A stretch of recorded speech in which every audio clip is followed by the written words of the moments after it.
Hello and welcome, everybody. Welcome to Overcoming Illness.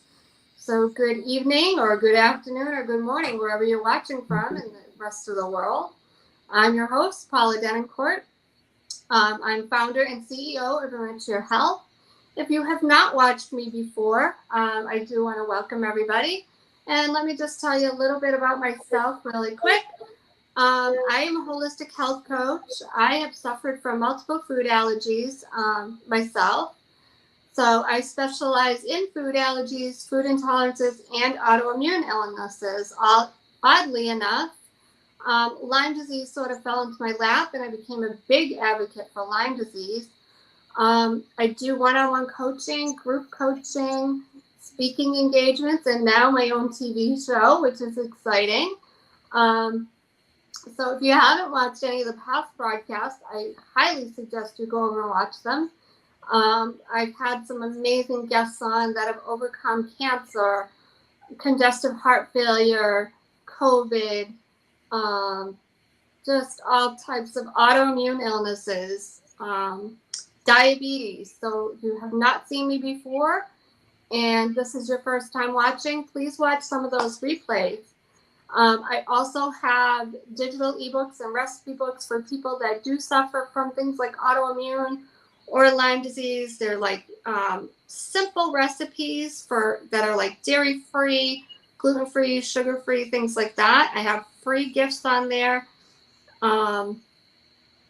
One's called Reversing Illness. It's an ebook that's free. And one's a 6-day immunity meal plan guide. So that's just a little bit about me. I'm not going to talk about myself this whole time. We have an amazing guest today, Ashley J. Walker, who also is a relationship coach and also has her own show. So let me just tell you a little bit about Ashley. She's a devoted wife, mother, therapist, relationship, and date coach. She helps singles to be in the best position to find their forever love. She assists couples to stay in love. Ashley knows just how difficult it can be in the dating world. Isn't that the truth? In navigating relationships. She desires to see marriages restored healthily and according to the Word of God. So once again, she's a certified relationship coach, host, producer of the Love Experience Show, and she lets people find love and stay in love. But Ashley has overcome 2 autoimmune illnesses, so she's going to share her story tonight of what she's gone through, what she still goes through, and how she can help you. And before we get started, I do want to put out a disclosure. Full disclosure, this is not medical advice. This is not meant to cure, heal, or treat any illnesses. This is for educational purposes only. I highly suggest you work with your doctor with any information you find on this show or any broadcast. So with that, I want to welcome Ashley. Thank you so much for being on tonight with us. Thank you for having me, Paula. You're welcome. Glad you're here. So first and foremost, just tell us, I gave you the bio, but tell us a little bit more about yourself, where you're from, your family, a little bit about yourself, and then we'll dive into some questions. Okay, so as Paula said, I'm Ashley J, and I am married. I have a bonus child who is 19 years old, and I have my little guy. He is 3 years old. My husband and I, we've been married for 6 years, but we've been together for 10 years. We live in Georgia, right outside of Atlanta, and life is full of all of the things. And I enjoy every minute of it. I also enjoy the work that I do. As Paula said, I am a therapist. I'm a couples therapist, and I help individuals as well. So all of this that I have is God given, and I love it all. Well, thank you, and welcome once again. So, when did you first experience symptoms of your illness? And I know you said you had two, so tell us the first one that you went through and what you actually got a diagnosis of and all of that. Okay, so my story is a little, I guess, different Mm-hmm. because when I first experienced symptoms of an illness, it was February of 2016, and it started as a viral infection. And I had an ear infection and this cough and just feeling weak. Everything that you feel with a viral infection is what I was experiencing. As time went by, I did go to the doctor. It was supposed to be out of my system within maybe 2 weeks tops. And 2 weeks came and went, and I still felt sick. I still felt bad and actually felt like I was getting worse. Mm-hmm. And I would be like super, super exhausted to the point where I could barely drive myself home from work because I was just so exhausted. I recall one time I left work early because I couldn't be there. I used to work for TSA. So I left work early because I just couldn't handle work that day. And as I was driving home, I was in traffic and fell asleep at the wheel, and someone was literally inches in front of me. When I opened up my eyes, I saw that I was coming up to the bumper, and I had to swing into the shoulder so that I did not hit them. So that is just to tell you a little bit of what I was experiencing during that time. So when I finally got home, this is around the time my husband and I were planning our wedding, and I was pushing myself. I was working overtime, doing a lot of things so that I could prepare for my wedding, so it could be my dream wedding. So I was adding that on top of already being exhausted, Mm-hmm. um, and went to the doctor because just things weren't right.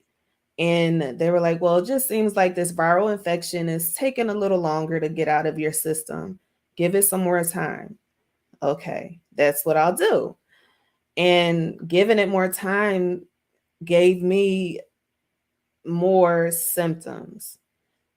And one day I woke up and my extremities were tingling and had no idea why. And it didn't make sense that maybe I fell asleep wrong on my arm, or because it was both of my arms and both of my feet and my legs. Made no sense why this was happening. Called the doctor. They told me to get to the hospital because they were afraid that this was the onset of MS, multiple sclerosis. So get to the hospital. They didn't really do anything at that time. They ran tests on me, couldn't figure out what was going on. Just told me to go home and rest. So I went home to rest, tried to get up to go to work maybe like a couple days later. And at that point, that's when my walking changed. So I went through this long period of time where I could not walk straight up and down. To put it like someone that I worked with told me, I looked like a 90-year-old woman trying to walk. Oh, goodness. And at that point, I was in my early 30s. So didn't make sense. Made myself go to work. Struggled to get off the train and walk to the checkpoint that I worked on, and took everything out of me. And finally, someone was like, "You cannot work like this." So they took me to a manager's office and they called the paramedics.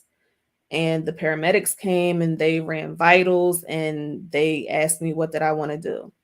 So I called my husband, and well, he was my fiance at the time. Told him what was going on. Told me, "Don't let them take you to the hospital. I'm coming to get you, and we're going to go to the hospital by our house." So I said, "Okay." So he came and got me. That was my very first time having to stay in a hospital overnight.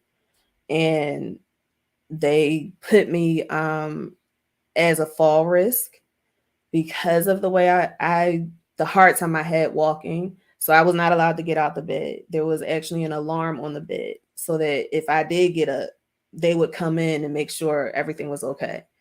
Yeah. Um, had the nerve test done, which that was super painful. I mean, it was incredibly painful. And the doctor that was doing it, he was no help because he couldn't understand why I was in so much pain. And if you guys don't know what the nerve conduction test is, um, it's a test where they have these needles that have probes on them, and they have a wire that's going from the needle to a machine that's reading the reaction your nerves have once the needle touches them. So that's what he was doing, sticking this needle in me, and it was painful. And like I was about to cry. And he basically told me to suck it up because Oh my God. it shouldn't hurt that bad. That was ridiculous. So went back to the room. He said from his findings there was nothing wrong with my nerves, and actually said I needed to see a psychiatrist because I was saying I would see things. Like it seemed like my vision was changing, which it was. Yeah. But according to him, there was no reason for that to happen. So I needed to see a psychiatrist. So the doctor that was overseeing my care, he was like, look, I don't think you need to see a psychiatrist. He said, there is something wrong, something happening to you. He said, but we are not able to find it here. So I'm going to send you to the neurologist that my daughter goes to, and maybe he can help you. He's really good. So went to the neurologist, and he did the nerve conduction test all over again. And I expressed my apprehension for it. He was like, I promise you, it's not going to be the same way it was in the hospital. So, and it wasn't. He kept his promise. And he ran all of his multiple tests, and everything kept coming back negative. There was no findings for anything besides me having migraines. That was it. So at this point, my wedding is coming up to is about to happen. Like this started in February. We're now probably in like March and April. My wedding was May 1st. Mm. And we had to have some hard conversations. Are we going to go through with the wedding? What are we going to do? And I said we had like let's go through with it. Um just having faith that hopefully that day would be completely different than the days that I've had leading up to it. And Mm. it was different. Mm. So and still during this time not having a diagnosis. So still going back and forth to the doctors. They're trying me on different medications to see if this will help. I had physical therapy. They would come to my house to provide physical therapy for me, so that I can start walking and be independent again. Because at this point, I was relying on my fiance. My mother, she lived in Philadelphia. She came down and stayed with us for a few weeks to help me while because he had to go back to work. He stayed home with me for a little bit, but he had to go back to work. So she came and she helped to take care of me for a few weeks. And it was a very trying time because I went from being someone who was extremely independent, living life, having fun, to someone who now was basically bedridden Mm. and couldn't do anything. So, Wow. yeah, Yeah. And it yeah, wasn't that long ago. 2016 is not that long ago for all it's that. not. It's not. So, how did the illness affect your relationship? So, it actually kind of brought us together even more. Mm. Because now I won't say that there wasn't added stress because of it, because now we went from two incomes to one. And there was stress there, but we also learned to honestly get closer together because of it. He had to be more in tune with me as far as my needs because there was nobody else to do it. He Mm-hmm. had to be the one that I relied on. He was my support system, my shoulder when times got extremely difficult for me. Um, he was the one that I would share my fears with. Talked about what if I can never walk again? Because when I came home from the hospital, I came home with a walker. And so I was like, well, what if I never get better? What if I could never walk again? So my husband was always there to build me up on those days where I felt completely low. Mm. So it helped to bring us together, most definitely. And it helped us to learn how to problem solve, because these were problems that neither one of us perceived happening in our lives. So it helped us to problem solve as well. Yeah, you're very fortunate, and I would even say something you might even want to. I don't know if you're doing this already, but in your practice, you may even want to niche down to people that are overcoming illnesses in relationships, because That that's what I've noticed in my walk with all of this. Is that has been a thought. yeah, no, it's huge. In fact, we were just before I moved. I used to go to all the group meetings for Lyme disease back in Massachusetts, and they were starting to talk about having more group meetings just for like families. So Mm, families, like spouses, would know how to handle all of it. You know, mhm, the kids with the spouse with their illness. People don't know how to handle it. What do we do? What, you know, they just don't. Like you said, it became one problem after another, and usually the biggest one, you named it, yeah. money, finances. So thank you for sharing that. And like I said, with what you're doing with relationships, you might want to think about starting to draw those people in because they need you. They Okay, really need you. They really need that kind of a support system. They really do. Hmm. I'll consider that. Thank you. So, what were some of the emotional effects of the illness? Whew. Depression. Yeah. I was depressed. I was very depressed. And honestly, I didn't realize how depressed I got until having a conversation with the doctor. I was really depressed because, like I said, my life changed overnight, literally overnight. And I didn't know how to handle that. I've had family members who had diabetes and had heart problems and heart attacks and stuff like that, but never witnessed anybody having anything close to what I was experiencing. Mm-hmm. So it was really foreign to me.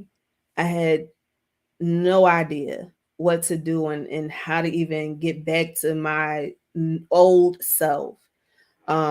So I was very depressed. I had some anxiety.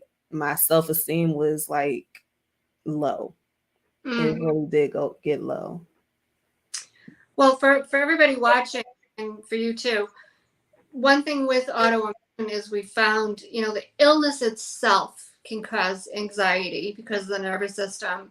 Mhm. Some people don't absorb vitamin B. That's another reason.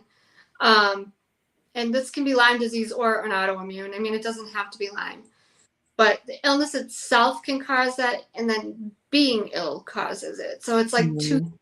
you know, because yeah, you are ill. You're not walking like you used to. You're not able to do what you used to do and have the energy and feel well. Mhm.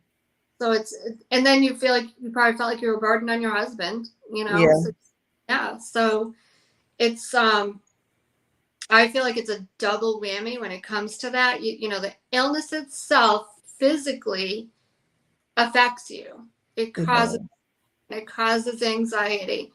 Um, I'll tell you, I talked about this on other shows, but you might not have heard it. I answer phones for grocery stores full time. And I can tell right off the bat when somebody's got an autoimmune issue. They're usually very manic. They don't Mhm. stop talking. The wheels are spinning. And it's like, listen to me, listen to me. And then they kind of have like a little bit of anger in them. They can't help it. Right. They just can't help it. And I know that. And the more I talk to them, then they usually start to talk about they have to have a special diet, and it comes out. Yeah. It comes out. I'm usually right. Not maybe not every single call, but a good majority. I just know right off the bat because they're very OCD is another one. Yeah. It You just know by talking. I was talking to one woman and she was talking about her son, and he's older, but he was very set in his ways, a little bit autistic. I knew. I was like, he's got an autoimmune issue. I could tell by the way she was talking. He couldn't have certain foods, all, certain things she was saying, and he had to have things a certain way and all this kind of stuff. So I knew. So like I said, just getting back to that, it gives you physical symptoms. And then again, that, just being ill, who doesn't get depressed? I got depressed when I was ill. Mhm.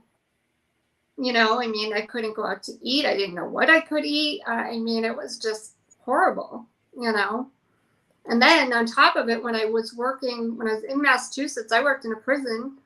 So now I'd be in dispatch. All these people would bring in all this food, right?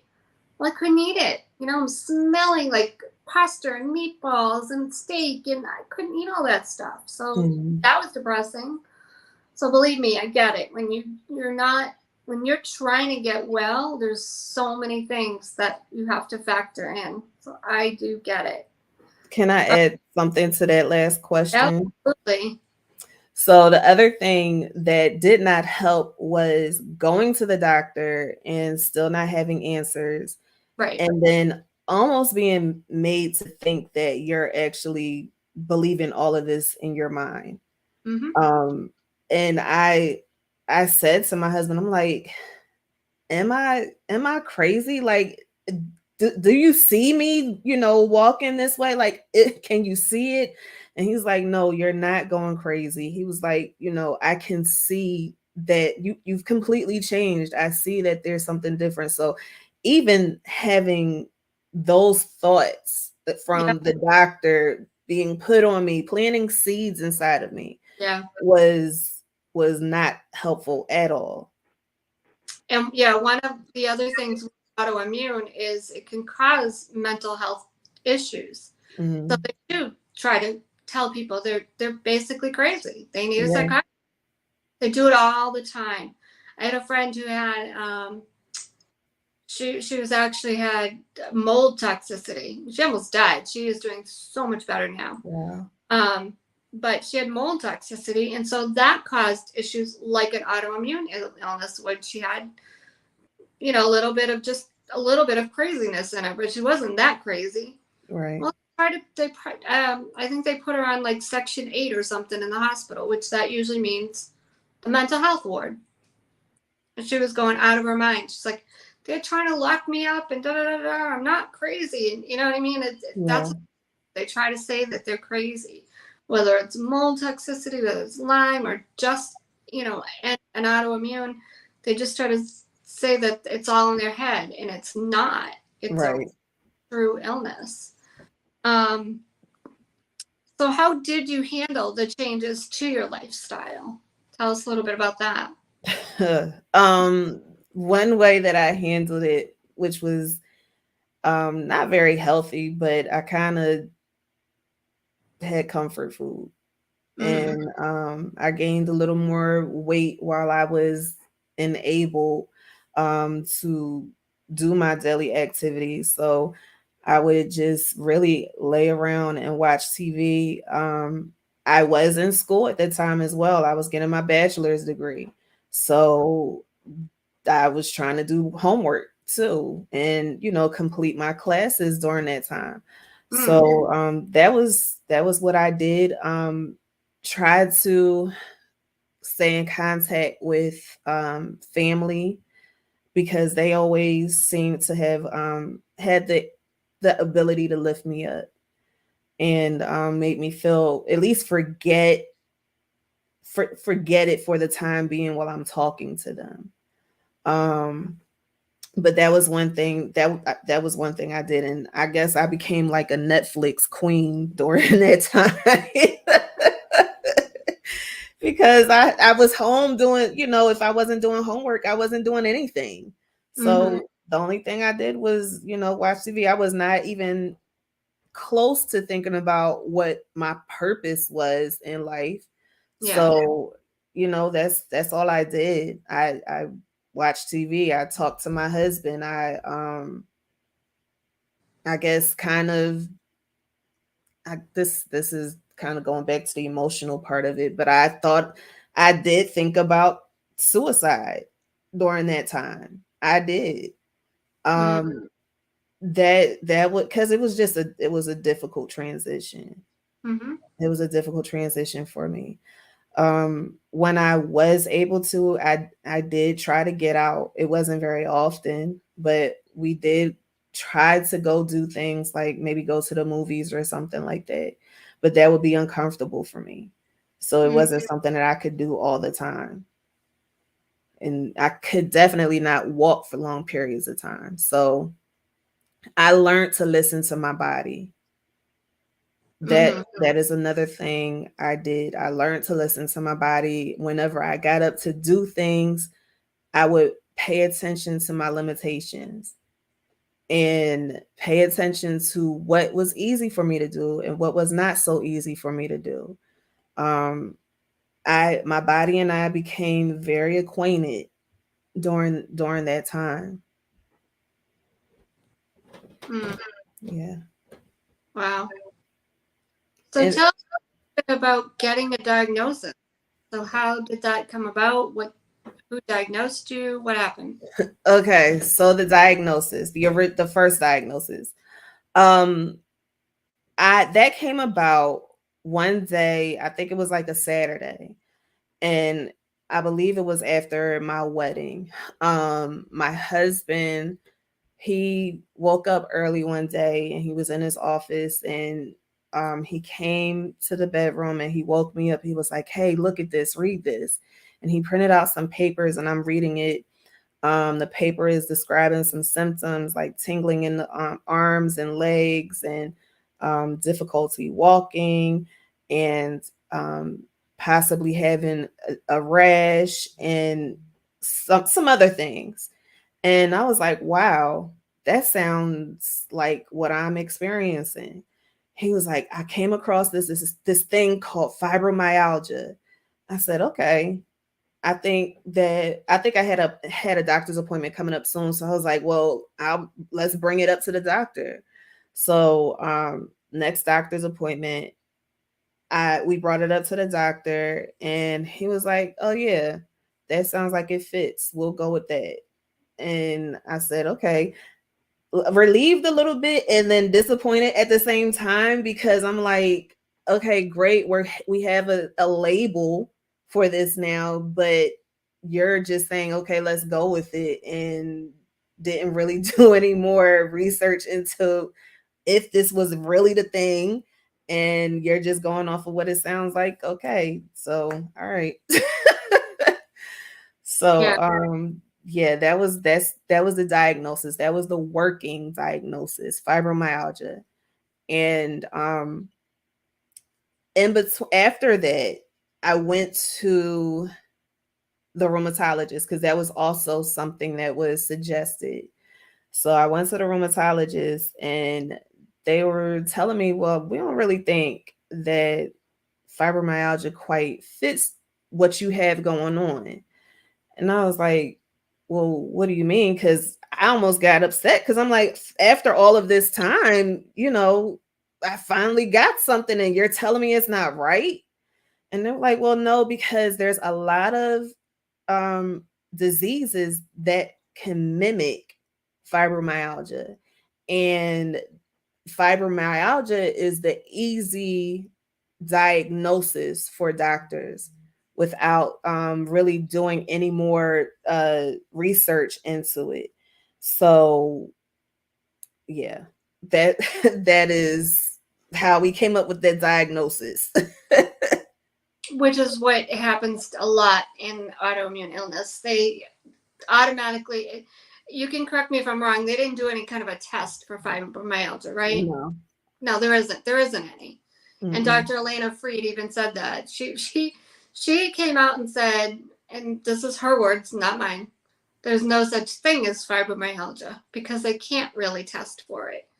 But what it is like a symptom of an overall. Umbrella. So I some would people, agree with her. yeah. Like I said, these are her words, not mine. I just witnessed. I was at a conference with her, and she came right out and said it on stage. There is no, and you can look her up, Dr. Elena Freed. She specializes in Lyme disease, but Okay. the reason she's saying it is because there is no specific test. They just automatically assume because people have joint pain, joint inflammation, rheumatoid-like symptoms, that it's Mm-hmm. fibromyalgia. There's a bigger picture. Is it Yeah. Lyme? I don't know, but there's something bigger going on. So with that, Definitely. you, yeah. So now, the first time I went to the rheumatologist, I liked where the progress was heading, but that rheumatology office, they were really busy. So that meant longer wait times. And when I say long wait times, I mean waiting to see the rheumatologist for almost 2 hours Mm, before he came into the room to examine me. So that was disheartening for me because I'm like, okay, I'm finally at this place where they can do other tests that the hospital couldn't do or the other doctor's office couldn't do, but I have to wait this long period of time. So what do I do? So I went back to my PCP and I explained to him my grief. And he was like, well, try this rheumatologist. So I went to a different rheumatologist and she took me right back to fibromyalgia. And I was like, okay, but I don't feel like that's what this is. mm, I was having flare ups. There would be periods where I started to feel relief, and then all of a sudden I would have a flare up, and the flare up would send me right back to where I was in the beginning, and then it would get worse. So I'm like, this does not feel the same. Something has changed, and she was like, well, no, because the diagnosis that the other rheumatologist came up with was psoriatic arthritis. And I said, okay, maybe. And they explained to me what it was and I saw the symptoms and I was like, oh yeah, that does fit me. It fits what I have going on. So I went to the other rheumatologist and she was like, well, that is only for people who are Caucasian. And I was like, mm, okay, but I have Caucasian blood in me. I have, people in my family, great grandfather, he was Irish. What do you mean? I like I don't understand this. And she was like, well, no, this is very rarely in black people. And I'm like, okay. So I have this. I'm telling you that there is something different happening with me, but you're telling me that the diagnosis that the other rheumatologist came up with is not correct. Okay, so what do I do? Because again, I'm at a crossroads. So,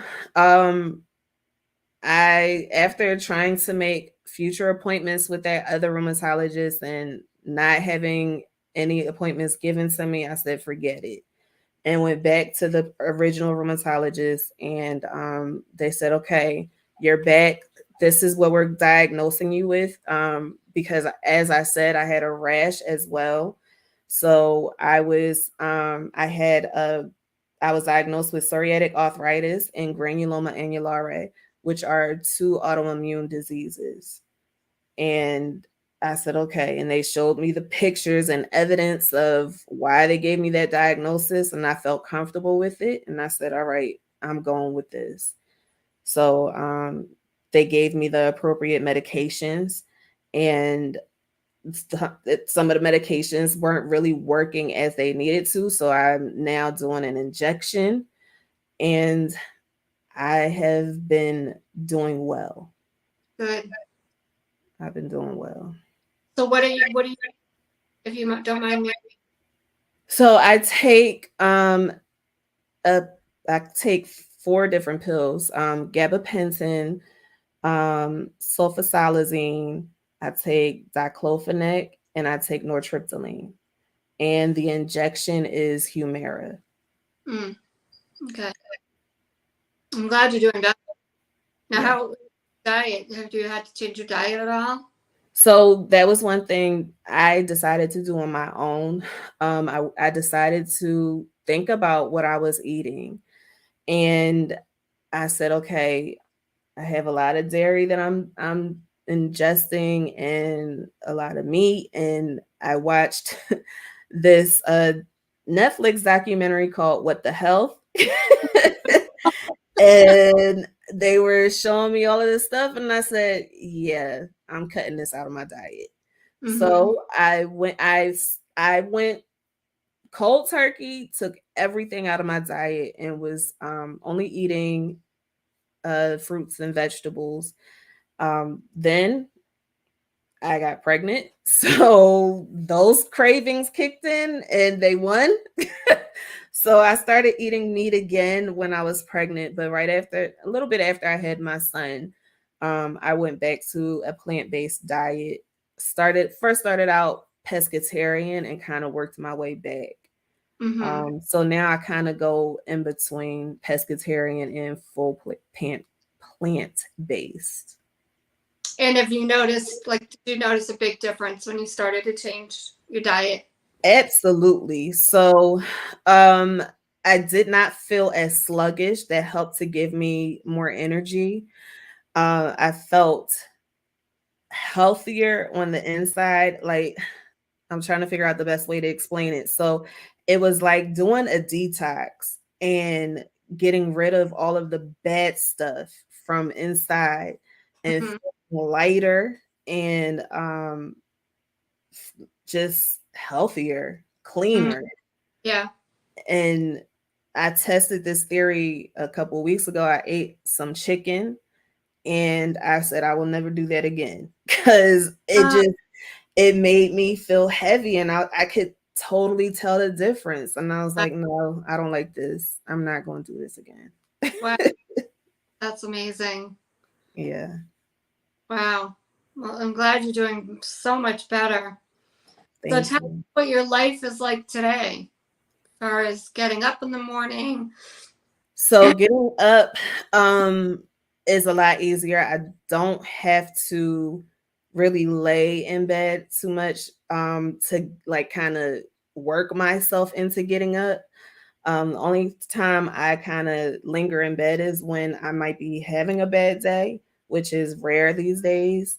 But after I'm finished doing my devotional readings, I can get up with no issue and get my day started. And my stamina is a lot longer now.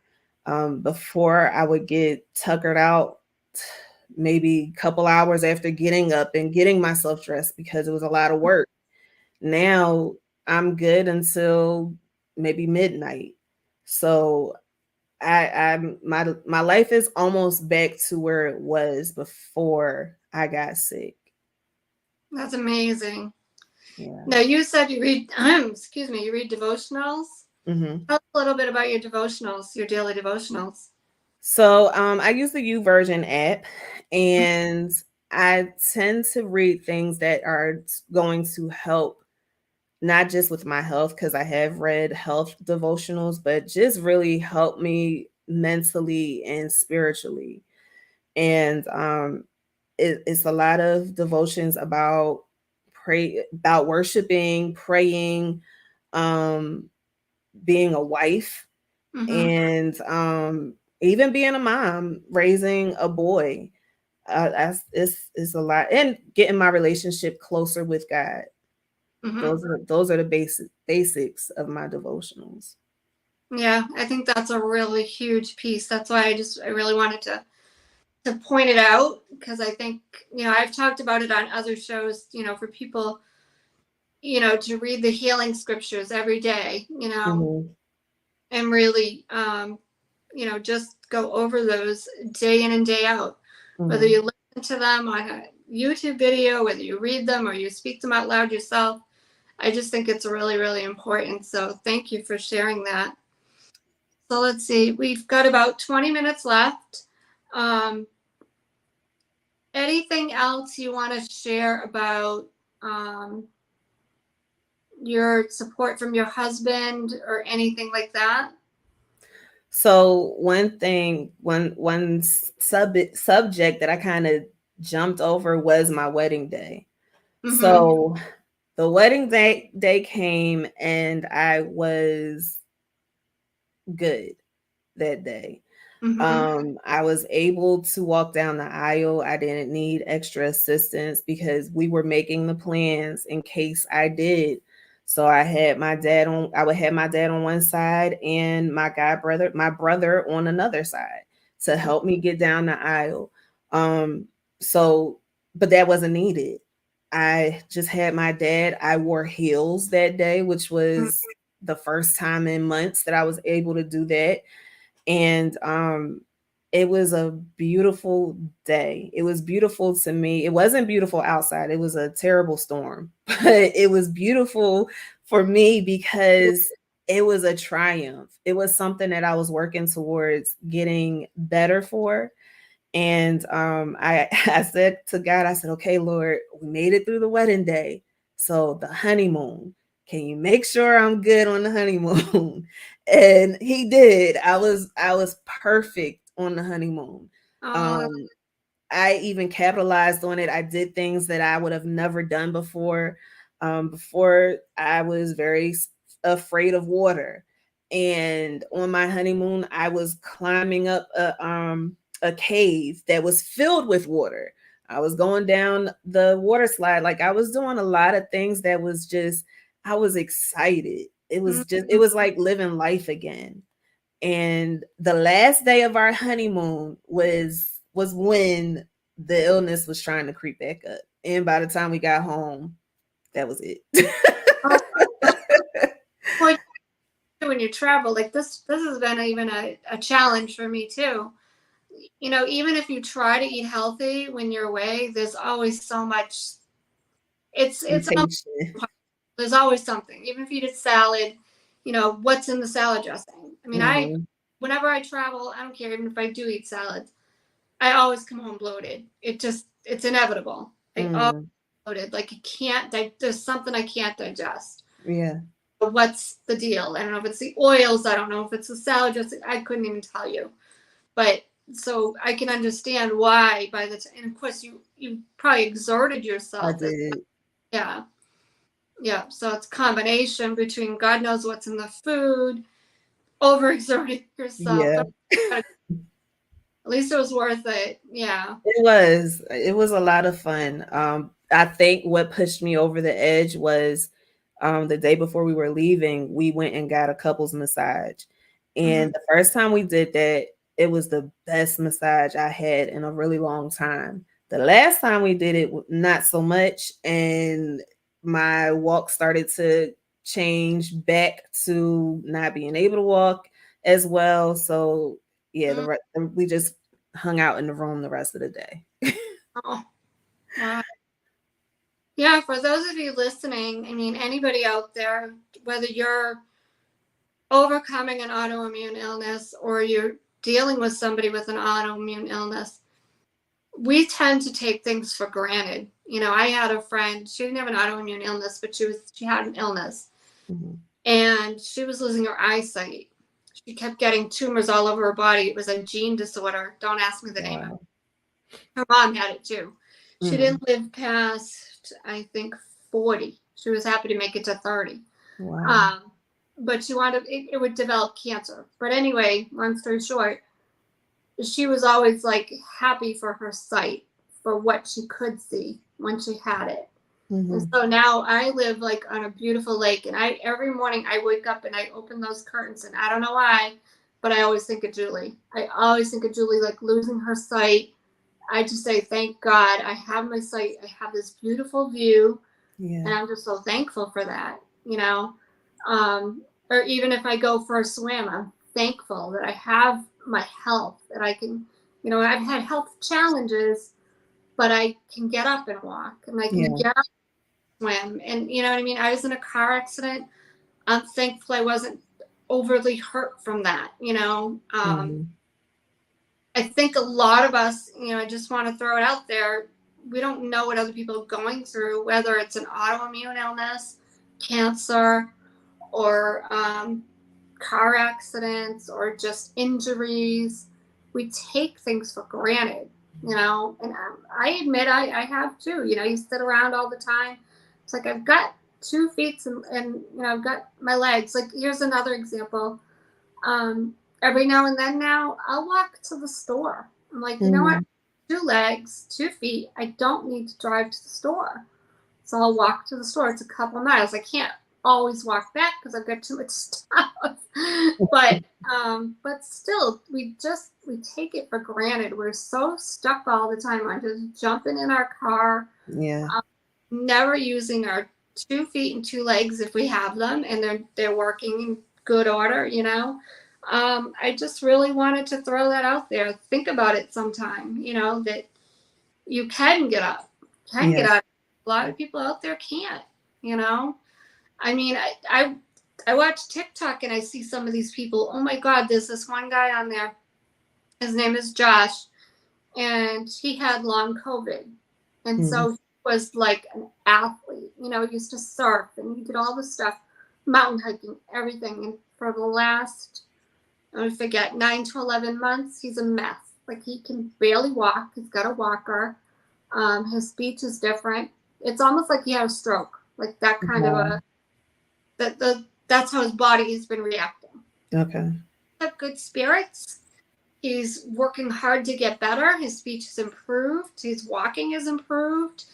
So I think if we just don't look at things in a negative way, and we look at it as how can we help somebody else from what we're going through, I think it makes a huge difference. I think so too. Yeah. So I just wanted to add that. So we've got about 10 minutes left. Tell us a little bit about your show and some of the things you're doing now, how people can reach you. You can certainly ask questions in the chat here on whichever platform, YouTube, Facebook. I go back and check. But if you don't feel comfortable doing that, you can always reach out to me on Instagram or Facebook Messenger. Or Ashley, tell us how we can reach you. You can find me on all social media platforms at It's Ashley JW. Mm-hmm. ITSASHLEY, the letter J and W. And tell us about your TV show, because you've got an amazing TV show too. Tell us about that. So I have the show, the Love Experience show. God actually gave me this show in 20 at the end of 2020. And the show is all about individuals or couples coming on talking about their various love experiences. Um, and it's a very realistic show because I don't look for a certain type of story. I like to hear all stories. Mm-hmm. And I welcome, like I said, single people. I welcome couples, or even if you are an individual in a couple and your spouse can't come on, you're welcome too. So I love this show and I have a lot of fun on this show. And I think the audience does too. The Love Experience show, it comes on every Thursday night at 8 p.m. Eastern on YouTube and Facebook on the Love Experience show channels. Okay. And do you have any books? Are you writing any books? Or what about that? So I do. I just finished maybe a week. It's been a couple weeks. Just finished my first book called Creating My Crown, and I'm really excited about it. It's telling my backstory. It's telling my story about being a child who grew up um, part of my childhood in an abusive home. My mother's husband was very abusive. So talking about my experience with that and my experience once I realized my parents were divorced, and how my self-esteem took a turn during those times, and not really understanding who I was. So that is part of the backstory, and it's part of a trilogy. I'm getting ready to start on the next installment, so look out for it soon. It'll be pretty soon. I'll have a publisher, or whether I'll self-publish it, it's still in the works. Well, if anybody's watching, reach out to her.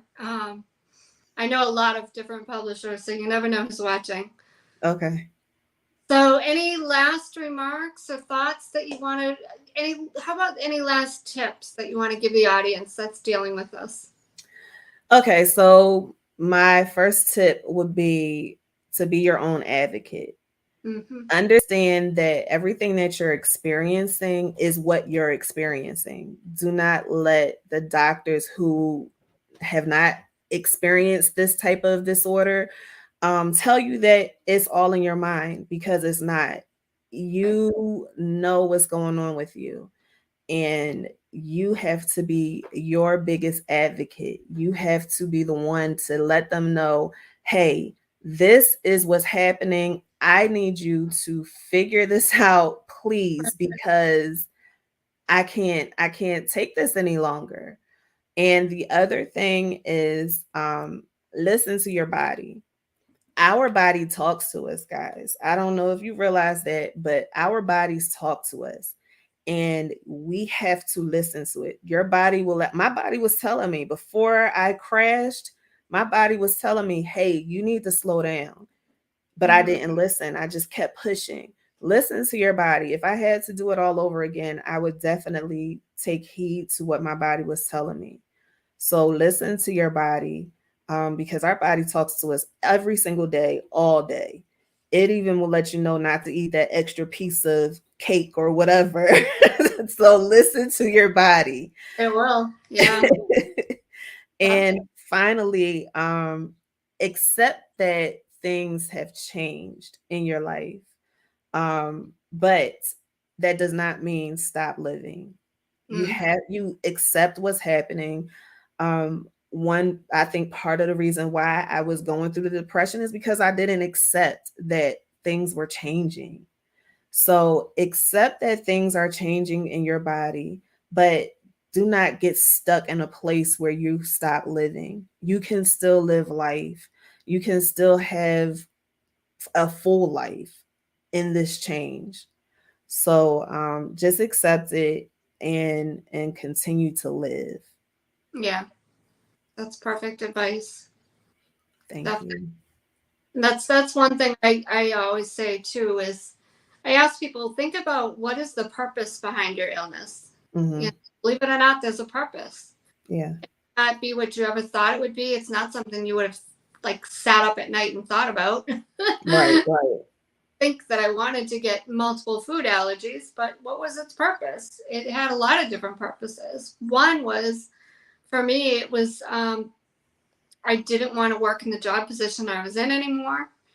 But it can have a lot of different purposes. Maybe you need to be taken care of for a change, you know. Mm. You've always been the caregiver, so maybe you just need to be taken care of.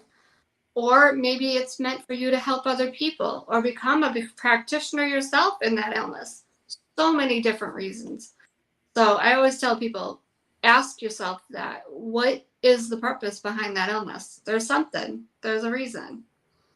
So That's good. That was good what you said, because now that I think about it, the purpose for me was to get me to change my focus and start to actually venture out into doing different things, venture out into business, because being an entrepreneur was not something that I thought about before.